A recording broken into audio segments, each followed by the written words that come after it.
Hey guys, welcome back to the channel. My name is Luth. I'm a filmmaker based out of Southern California, and in today's episode we're going to be breaking down some lighting setups for night exterior shots. So I wanted to take a look through a few scenes I've shot over the years and kind of break them down. We got two scenes we're going to look through. This first one was actually a short that I shot with my wife. We were doing some lighting tests and she just wrote this awesome script, so we put the two and two together and made this little piece that turned out really cool. And I have to say, I'm pretty pleased with how the lighting turned out on it. So for this one, we were shooting on the good old Blackmagic Pocket Cinema Camera 4K with the Rokinon Cine Primes and half BPM filter to get a little bit of bloom in the highlights. All right, so let's start with the setup. So there's a little bit of a mix between some tungsten and some daylight here, and we'll get into that in a little bit. So the scene is basically a woman who's pulling up in her car, she's vibing, she's having a great time. She gets out, her phone rings, and so she answers it.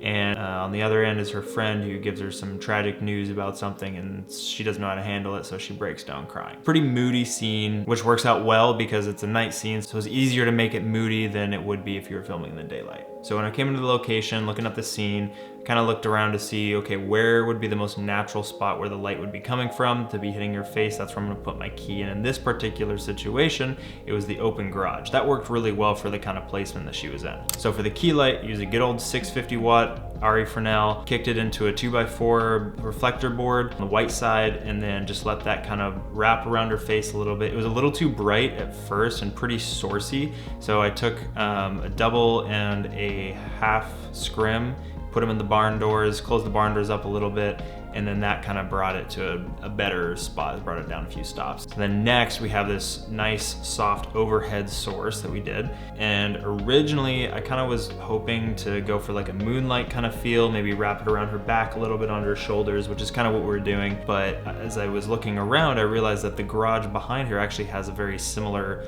colored light coming out of it. So it could be emulated from that as well too. So it could either be moonlight or it could be that. Either way works. But what we did is we took a aperture 300D and we put a big 60-inch softbox on it, and then we boomed it out over top of the garage, over top of her.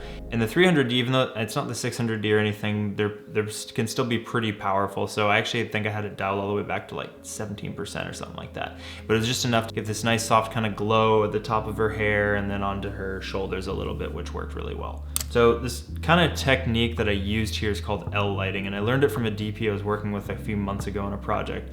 And we were doing these interviews and he was explaining to me one of the techniques that he was using where he uses his key from the top and from the side. So in most situations with 3-point lighting, you bring in your key, and you bring in your fill, and you bring in your backlight. In this particular case, he added an extra step, which I thought was really cool. And so he brought in his key, but he also keyed from the top, and it had this nice kind of wrap over the whole face that didn't feel like flat, but it just felt really natural, and it had a really nice look to it. So I essentially kind of did the same thing with this one. I had my 650 tungsten giving a little bit of a nice key on the face, and then I had my soft overhead source going over top of her as well. So it kind of created this L. Even though they were mixed tungsten and daylight, I think that it balanced itself out really well. Sometimes when you color contrast those in the right way, it works really well.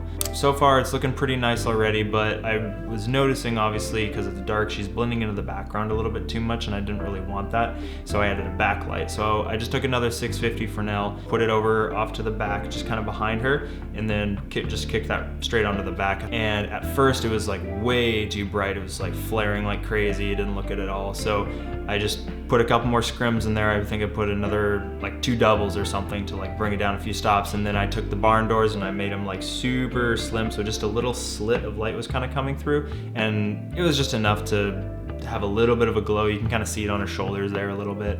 It's looking pretty nice, and that just kind of helps remove her from the background a little bit, because when it's dark out and you're filming at night, it's really easy for your subject to just kind of fall into the background, and then this just helps like add more depth and more layers to your image, which in turn makes it feel more cinematic. So at the end of all this, it started looking really nice, but it was just not quite there. It needed that little extra 10%.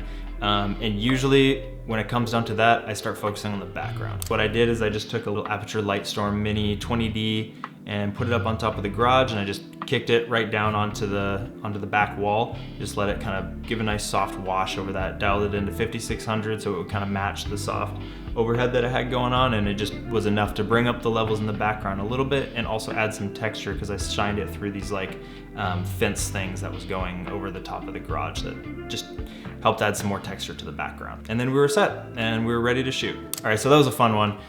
So the next one is kind of an exterior slash interior because it's shot in a car, but the car's outside obviously. So anyway, I chose this particular one because it was kind of a funny shoot that we were doing. This was like the last scene we had at the end of a short film we were doing. We had a full day and we had like no time to get the shot, and we were shooting it in a parking lot. And so we had to do a little bit of guerrilla stuff. So I wanted to just use this one as a way to kind of like show that you don't always need all these big fancy lights to make something, to make a great looking image. You can also just use what's available there. And in this case, we used what we had at our disposal. Even though we did have one light for the key, everything else we kind of used as our disposal and dialed it in to get a pretty decent looking shot. All right, let's jump into it. So our key was our only actual film light that we used. We had an IntelliTech light cloth LC120 with a softbox and a grid on it, and then we had that kicking through a silk frame as well because it wasn't quite as soft as I wanted it to be. It was a little too sourcey on his face. So we had that kicking through a silk. Positioned it obviously in a way so we get that nice little Rembrandt going on. And so this one was actually daylight. And we did that because kind of wanted to break up a little bit of the color contrasting with all the sodium lamp street lights around that were just super orange, and we didn't want all of the oranges to kind of blend together, so it kind of helped separate that a little bit, and we just kind of dialed in our white balance on our camera to match accordingly. I don't remember what it was actually at. This was like back in 2019, but essentially that's what we did.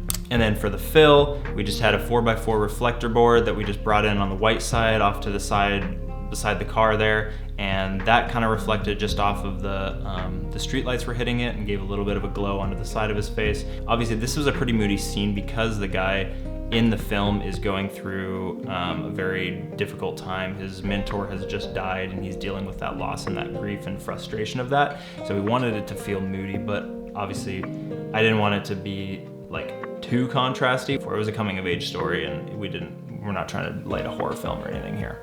And then lastly came the fun part. So I wanted a backlight through the back window because we had a lot of lights around the front there, but nothing was kind of separating them from the background again, kind of like in the other one. And I wanted something a little cooler to kind of break up all the orange warmness that was happening in our foreground and on his face. So unfortunately, because of the time we had, we didn't actually have another battery powered light that we could just quick throw up. And so we had to improvise. So we had this golf cart that we'd been using earlier in the day to do some tracking shots, and thankfully the golf cart actually had headlights on it. So we rolled the golf cart around to the back of the car, right behind the car, you can see it there. And I ran to the truck and I pulled out a roll of CTB, I think it was like half or something, gaffed that onto the headlights of the car, and that was enough to give it a much cooler feel since most everything around it is pretty orange. And the only reason this actually worked well was because we were on a hill. So the car was like up here and the golf cart was down here. So we were able to kind of, in a sense, shine it up through the window so you didn't actually see the actual headlights behind it. It was just this nice glow kind of coming in through the back. You can kind of see it in there, playing a little bit into his hair. And I think that was just enough to add a little color contrast to it so it didn't feel like it was all just pure orange. And that was that. So I think we had a pretty decent shot given the fact that we only had one actual film light and the rest we had to just use with available light and the things that we had, such as a golf cart. And in the end, I think we made a pretty decent looking shot. Well, anyway, that's all for now. Thank you guys so much for watching. And as always, don't forget to like, subscribe, comment, hit that notification bell so you don't miss another video. And then lastly, if you guys like watching this kind of content or you want to see some of the other projects I'm working on, go follow me on Instagram. And yeah, thank you guys for watching. We'll see you in the next one. It's the martini shot, baby. I'm gonna need you over there. I want to go home. We're finished on day one, aren't we, Dave? Probably go do something.